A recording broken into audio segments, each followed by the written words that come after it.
अभिनंदन महाराष्ट्र देशातील एकूण गुंतवणुकीच्या 52.46% परकीय गुंतवणूक एकट्या महाराष्ट्रात केल्याची अतिशय आनंदाची बातमी आहे।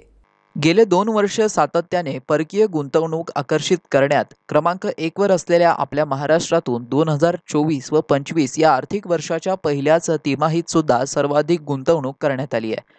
एप्रिल ते जून 2024 या पहिल्या तिमाहीत एकूण 70,795 कोटी रुपयांची गुंतवणूक करण्यात आली आहे।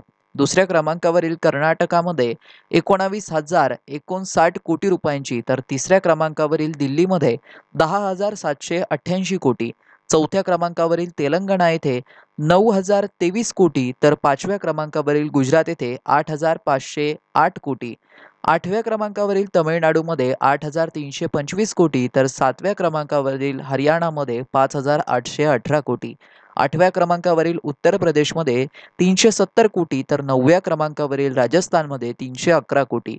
या सर्वांच्या बेरजेपेक्षाही अधिक गुंतवणूक एकट्या महाराष्ट्रात आली आहे। थोडक्यात सांगायचं तर या तिमाहीत देशात आलेली एकूण गुंतवणूक ही 1,34,959 कोटी रुपये इतकी असून त्यापैकी 70,795 कोटी अर्थात 52.46% एकट्या महाराष्ट्रातून आली आहे।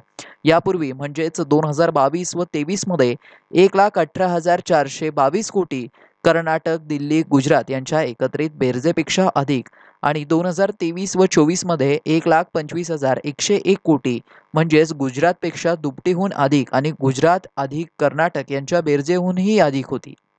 राज्यात 2014 ते 2019 या काळात सत्तेत असताना एकूण 3,62,161 कोटी रुपये परकीय गुंतवणूक महाराष्ट्रात आली होती। 2.5 वर्षात आम्ही 5 वर्षांचं काम करून दाखवू हे पहिल्याच दिवशी ठणकावून सांगितलं होतं। आता 2.25 वर्षांमध्ये 3,14,318 कोटी रुपयांची गुंतवणूक आम्ही आणून दाखवली आहे, तर दुसऱ्या तिमाहीत आकडेवारी अजून बाकी आहे।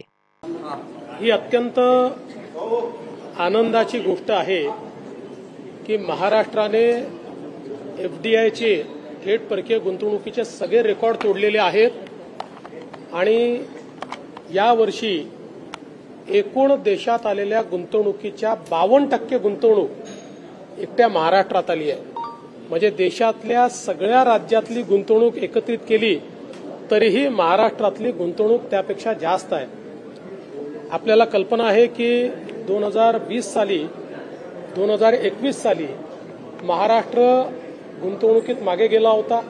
14 ते 19 आम्ही तो पहिल्या क्रमांकावर ठेवला होता। मग गुजरात आणि कर्नाटक पुढे गेलो होतं।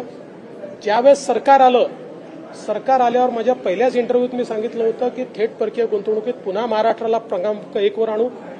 22 मध्ये 23 मध्ये पुन्हा आम्ही त्याला पहिल्या क्रमांकावर आणलं आणि मागच्याही वर्षी आपण बघितलं असेल आपल्या नंतरची जी मोठी राज्य आहेत, गुजरात असेल, कर्नाटक असेल, दिल्ली असेल, यांच्या एकत्रित गुंतवणुकीपेक्षा जास्त गुंतवणूक आपल्याकडे आली होती।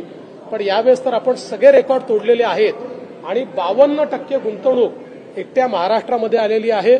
मला असं वाटतं की जे लोक नरेटिव्ह तयार करण्याचा प्रयत्न करत होते, महाराष्ट्रातनं उद्योग बाहेर चालले आहेत, महाराष्ट्रात हे होत आहे ते होत आहे, आज या आकड्याने त्यांना पूर्णपणे उत्तर मिळालेलं आहे। आणि आपण बघितलं असेल टोयोटा सारखी मेजर कंपनी, फोक्सवॅगन सारखी मेजर कंपनी, या सगळ्या कंपन्या आता महाराष्ट्रात आहेत।